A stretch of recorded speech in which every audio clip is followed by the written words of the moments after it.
দীর্ঘ বিরতির পর যুক্তরাষ্ট্রের হোয়াইট হাউস সংবাদদাতাদের বার্ষিক নৈশভোজে হাজির হয়ে আবারও আলোচনার কেন্দ্রে উঠে এলেন মার্কিন প্রেসিডেন্ট ডোনাল্ড ট্রাম্প।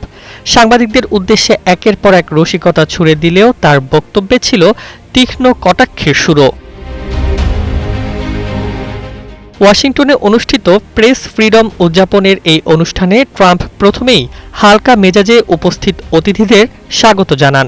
পরে তিনি সংবাদ মাধ্যমকে উদ্দেশ্য করে ফেক নিউজ মিডিয়া মন্তব্য পুনরাবৃত্তি করেন এবং কয়েকজন সাংবাদিক, রাজনৈতিক প্রতিপক্ষ ও হলিউড তারকাকে খোঁচা দিতে ভোলেননি।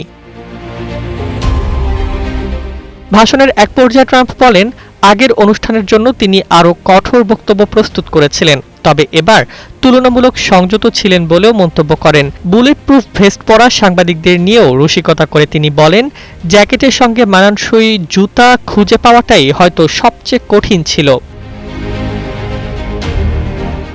চলতি বছরের এই নৈশভোজ বিশেষ তাৎপর্য বহন করে।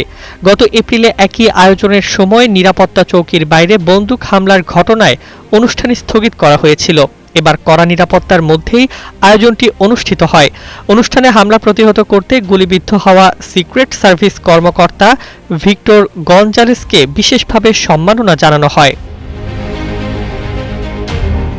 হোয়াইট হাউস করেসপন্ডেন্টস অ্যাসোসিয়েশনের বিদায়ী সভাপতি ওয়েইজিয়া জিয়াং বলেন, সহিংসতা এই ঐতিহ্যবাহী আয়োজনকে থামাতে পারেনি।